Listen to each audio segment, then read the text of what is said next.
Hello everyone, welcome to my Neela AG creation channel.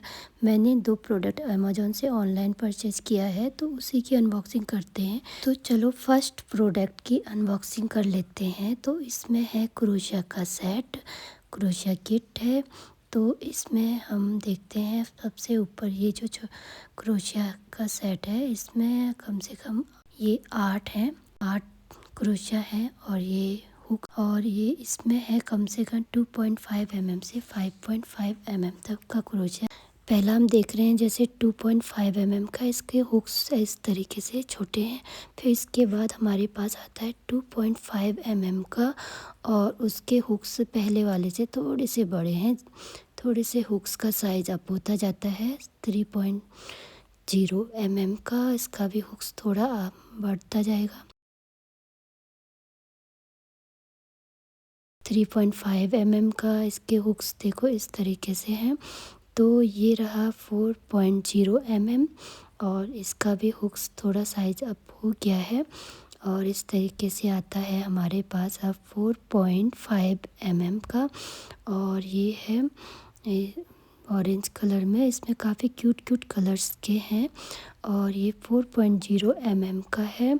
इसका hooks और up हो गया है, और इसका हुक्स का साइज़ भी बढ़ता चला गया है। तो इस तरीके से 5.5 mm का है, और इसका हुक्स इतना बड़ा है, इतने साइज़ का है। तो ये पहला और ये दूसरा हमारे पास 2.0 mm से 5.5 mm तक का ये 8 क्रोशिया के हुक्स हैं इस तरीके से। तो चलो अब इस बॉक्स को ओपन कर लेते हैं। इसको बॉक्स को ओपन करने से पहले ये प्लास्टिक से रैप किया गया है, इसको हटाएंगे। फिर ये इस तरीके से इसको ओपन कर लेते हैं। तो इसके अंदर हमारे पास काफ़ी ज़्यादा टूल्स हैं जिसका यूज़ हम आगे करेंगे, तो आपको हम दिखाते जाएंगे। तो पहला हमने ले लिया इंच टेप, मेजरिंग टेप। तो ये टेप इस तरह से, फिर ये है काफ़ी सॉफ्ट है। ये साइड इंच का और ये सेंटीमीटर बैक साइड, तो दोनों नंबर एक साथ ही हैं, स्टार्ट है वो एक ही साइड से स्टार्ट है और एक साइड में ख़त्म है इनका। 150 और 60 सेंटीमीटर और इंच। इस तरीके से ये इंच टेप काफ़ी कंफर्टेबल है कि हमें दोनों साइड में मेजरिंग नापने के लिए एक साइड में ही मिल जाता है। किसी टेप में अलग अलग होता है, आगे पीछे होता है। तो इस तरीके से हमारे पास अब ये आता है नीडल्स। ये ज़्यादातर सिलाई में यूज होता है। इसके बैक साइड में देखकर डायग्राम से पता चल सकता है किस तरीके से ये फंदों के यूज़ में काम कर सकते हैं। इस तरीके से इसमें ये 3 नीडल्स हैं, एक छोटा, उससे बड़ा, फिर उससे बड़ा, 3 साइज़ में है ये। तो इस तरीके से ये सिलाई का नीडल्स हो गया। मैंने इसका यूज़ किया नहीं है और मुझे आइडिया भी नहीं है किस तरीके से इसको यूज़ करते हैं। नेक्स्ट हमारे पास है सीजर। तो सीजर इस तरह से प्रेस करके कैप निकालेंगे, और इस तरीके से ही यहाँ पे हम प्रेस करके कैप लगा लेंगे। काफ़ी अच्छा है, कंफर्टेबल है। और इसके बाद हमारे पास है ये नीडल्स, जो कि हमारे पास 4 हैं, 2 स्मॉल साइज़ और 2 बिग साइज़ में, पिंक और रेड कलर में है। जब हमारा ये बुनाई का जो काम होता है उसकी हम क्या कहते हैं सिलाई के लिए यूज़ कर सकते हैं। उस फिर हमारे पास आता है सेफ्टी पिंस। ये स्टिच मार्कर की तरह यूज़ होता है, जिसको हम जब हमें कहीं मार्क करना है, निशान करना है, इस तरीके से हम इसको पिन अप करके यूज कर सकते हैं। तो ये हमारे पास टोटल 10 हैं सेफ्टी पिंस, या फिर हम इसको स्टिच मार्कर बोल सकते हैं। और भी हमारे पास हमें मिले हैं स्टिच मार्कर्स, और ये हमारे पास सर्कुलर स्टिच मार्कर छोटे और बड़े 2 साइज़ में उपलब्ध है। और ये हमारे पास 5 छोटे और 5 बड़े हैं। जैसे सेम ये स्टिच मार्कर है, वैसे ये भी एक स्टिच मार्कर है, बस शेप अलग अलग है। तो जैसे ये सेफ्टी पिन स्टिच मार्कर, वैसे ये भी एक स्टिच मार्कर है। उसके बाद हमारे पास आता है रो काउंटर। जैसे हमें अब काउंट करना है, हम भूल जाते हैं कई बार हमारी कितनी रोज़ कंप्लीट हो गई, उसके बाद हमें नेक्स्ट थ्रेड यूज़ करना है जो भी है। तो इस तरीके से हम इसको रो काउंटर की तरह यूज़ कर सकते हैं। जैसे 16 हमारा रो हमारा कंप्लीट हुआ है, तो इस तरीके से हमने ये नंबर डिजिट यहाँ पे करके, और इसमें हम क्रोशिया को अटका कर लगा कर रख देंगे कि हमारी इतनी रोज़ अभी चल रही हैं, बाकी हम नेक्स्ट टाइम इसमें रो बनाएंगे। नेक्स्ट टाइम आगे का हम बनाएंगे इस तरीके से हम क्रोशिया को अटका के रख सकते हैं। तो हमारे पास 2 रो काउंटर हैं, जो कि एक स्मॉल और एक बिग रो काउंटर है। तो बड़े वाली क्रोशिया के लिए हम इस तरीके से ये रोज ले सकते हैं। इसमें भी हम ऐसे ही 2 मैंने 525 का मैंने रखा है, जैसे 25 रोज हमारी हो गई। और इसको हम पीछे बैक करते इस तरीके से पुल निकालेंगे। तो ये हमारे पास रहा एक छोटा एक बड़ा रो काउंटर। तो अब हम नेक्स्ट ले लेते हैं, ये है हमारे पास हुक कैप। इसको हुक कैप क्यों बोलते हैं, इसमें हम जैसे हमने कोई भी काम कर लिया, फिर उसके बाद हमने इसको पुट करके अटका कर ऐसे सिलाई में रख देंगे। इससे हमारे फंदे भी नहीं गिरेंगे, ये चुभेगा भी नहीं। और जैसे बच्चे भी हैं तो बच्चों को भी लगने का डर नहीं रहेगा। इस तरह से सेफ्टी का भी यूज होगा और ये हुक कैप की तरह भी यूज होगा। और ये भी हमारे पास 2 स्मॉल और 2 बिग साइज़ में है। उसके बाद हमारे पास आता है ये रिंग। ये रिंग हमारे पास है, इसका हम क्या यूज़ करते हैं क्रोशिया बनाने के लिए। ये इस तरीके से हमें उंगली पे अटका लेंगे और इस तरीके से हमने थ्रेड को अटका लिया है। और ऐसे करके हम ऐसे करके हम बनाते थे क्रोशिया ना। जैसे हमने ऐसे हाथ पे हमने थ्रेड को रखा, फिर इस तरीके से हम क्रोशिया बनाते हैं। तो रिंग की हेल्प से हमें हाथ में उंगली पर रिंग को राउंड घुमाने की ज़रूरत नहीं, इस तरीके से हम बनाएंगे, जिससे काफ़ी बार उंगलियों में निशान पड़ता है, वो भी नहीं पड़ता है। तो इस तरीके से हम रिंग का यूज़ करते हैं।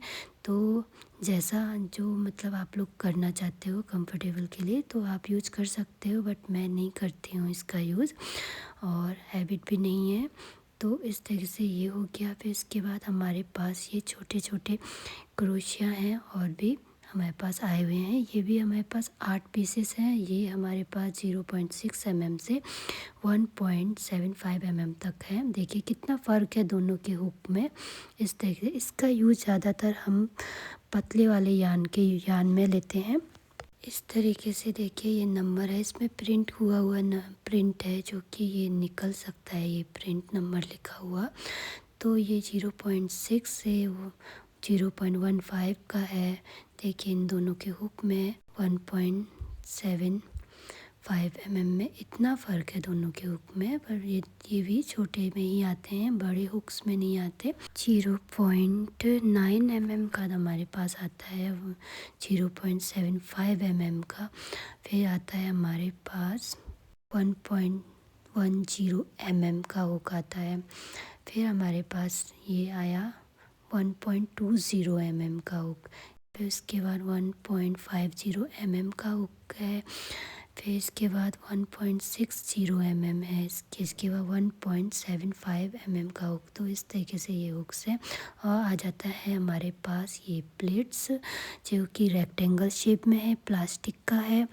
और इसका हम यूज़ यहाँ पे देखिए बॉक्स में ये मार्क दिख रहे हैं यहाँ पे। इसको हम क्या कहते हैं पार्टीशन करने के यूज़ में ले सकते हैं। जैसे हमारे पास छोटे छोटे और भी टूल्स हैं, हमारे स्पेस नहीं हो रहा है, तो हम इस तरीके से पार्टीशन करके हम यूज़ कर सकते हैं। ये भी देखिए यहाँ पे लगा हुआ आया है किनारे किनारे के, और ये दो सेंटर में जो है ये फिक्स है। ये किनारे इस तरीके से लगे हुए हैं। इस तरीके से हम और भी लगा के देखते हैं। देखिए इतने सारे पार्टीशन हो जाते हैं। और छोटे छोटे हमारे पास अगर और भी टूल्स हैं तो हम इसमें रख सकते हैं। तो इस तरीके से ये रेक्टेंगल शेप में प्लास्टिक हमारे पास जो आया है, ये प्लास्टिक प्लेट्स, इसका यूज इस तरीके से हम करेंगे। तो ये भी हमारे पास टोटल कितने हैं, टोटल हमारे पास 10 हैं ये प्लास्टिक के शेप्स। तो दोस्तों इस तरीके से ये हमने क्रोशिया के सेट का अनबॉक्सिंग कर दिया है। तो ये सब इस तरीके से अब हम इसको साइड करते हैं और सेकंड ले लेते हैं। सेकंड प्रोडक्ट मैंने क्या परचेज़ किया है, इसमें मैंने वायर और ग्रीन कलर का टेप परचेज़ किया है। इसमें 2 तरीके से वायर हैं, एक स्टिक की है, एक रिंग शेप में वायर है। 2 वायर हैं और इसका क्या कहते हैं, देखिए इसमें कितने पीस है, 1 2 3 4। तो इस तरीके से हम काउंट करके देखते हैं। तो हमारे पास ये टोटल 24 स्टिक्स है।